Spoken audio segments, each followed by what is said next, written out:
আজকে বৃষ্টি পড়ছিল, তাই ভাবলাম খিচুড়ি বানাই। যে ভাবা সেই কাজ। প্রথমে তেল গরম করে তার মধ্যে পেঁয়াজ রসুন কুচি দিয়ে ব্রাউন কালার করে ভেজে নিলাম।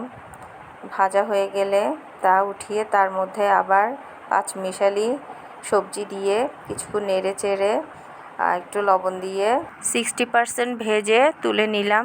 কিছু চিকেনও লবণ হলুদ দিয়ে ভেজে নিলাম। চিকেন না দিলে বাচ্চারা খিচুড়ি খেতে চায় না। গোল্ডেন কালার করে ভেজে তুলে নিলাম। সেই একই তেলে পেঁয়াজ রসুন ভাজা দিয়ে জিরে গুঁড়ো, হলুদের গুঁড়ো, ধনিয়ার গুঁড়ো, আদা বাটা, রসুন বাটা, পেঁয়াজ বাটা, মরিচের গুঁড়ো, স্বাদমতো লবণ দিয়ে ভালো করে সামান্য পানি দিয়ে কষানো হয়ে গেলে তার মধ্যে মিক্সড করে রাখা ডাল দিয়ে কিছুক্ষণ নেড়ে চেড়ে তার মধ্যে পরিমাণ মতো পানি দিয়ে ঢেকে দিলাম। মোটামুটি হয়ে এলে তার মধ্যে ভেজে রাখা চিকেন ও সবজিগুলো দিয়ে নেড়ে চেড়ে উপরে কিছু গরম মশলার গুঁড়ো দিয়ে আবার নেড়ে চেড়ে ঢেকে দিলাম।